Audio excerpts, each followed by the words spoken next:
Hey guys, and welcome to the Chi Ninja Sewing Space.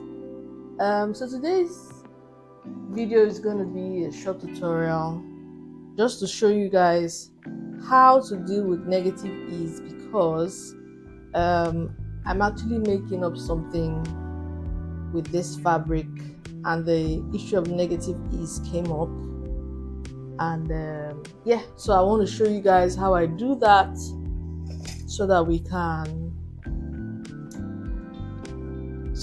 when I'm doing the video you can understand what I'm doing. So I'm just cutting off this portion. Let me see if that helps.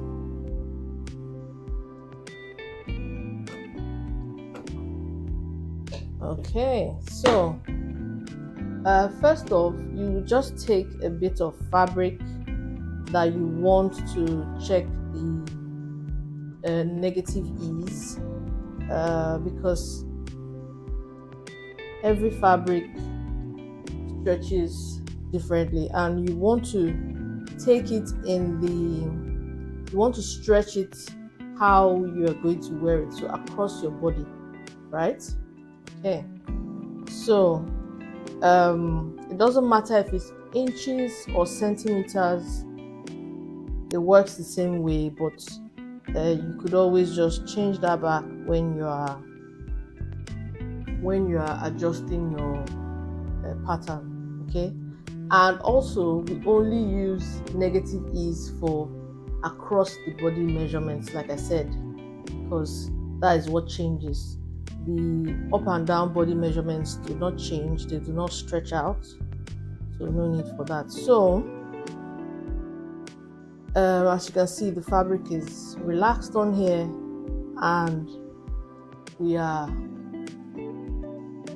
a square here, and this is 10 centimeters which we are going to use. So I will just hold the fabric down like this, okay, and from here hold this down and move the fabric, stretch it out. Okay, obviously if I stretch it out like this, it gets up to 13, right? But it feels a bit too stretched out for my liking.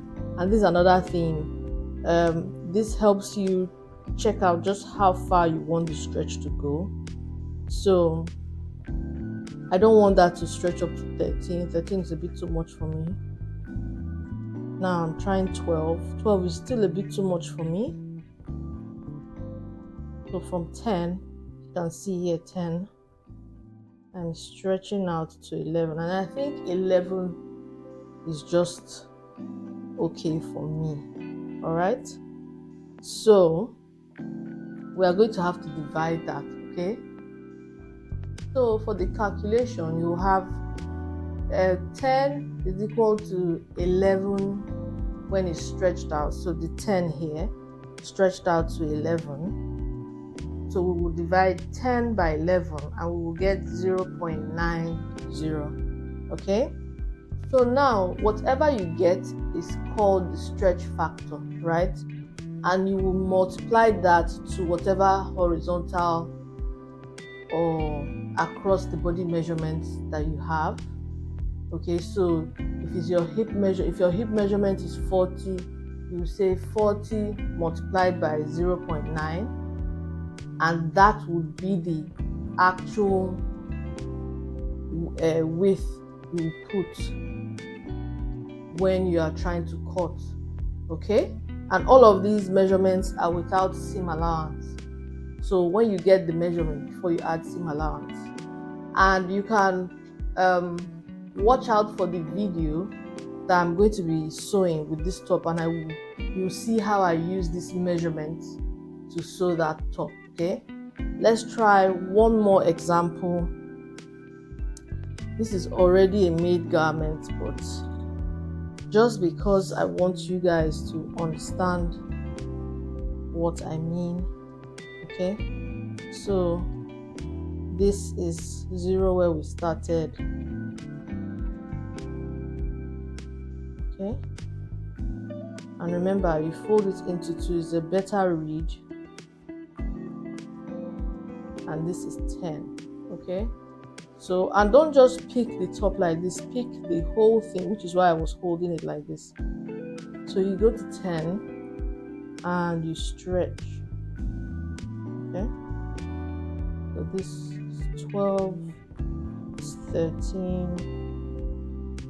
Okay, see how much that stretches. But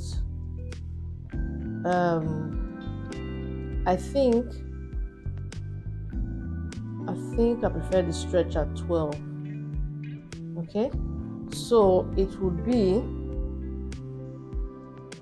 10 divided by 12, right, which is 0.83. Okay, so again, if my hip is 40 inches, round hip, okay, to get the actual measurement that I would use, it would be 40 multiplied by 0.83. Okay guys, I hope I have explained this, because for the longest time this made me not really want to sew with knit fabrics because of the negative ease. Okay, so I really hope this helps you guys understand. Watch out for that video where I implement what we've done here. It should be up in a couple of days or weeks. So yeah, like, comment and subscribe, and I'll see you guys in the next video.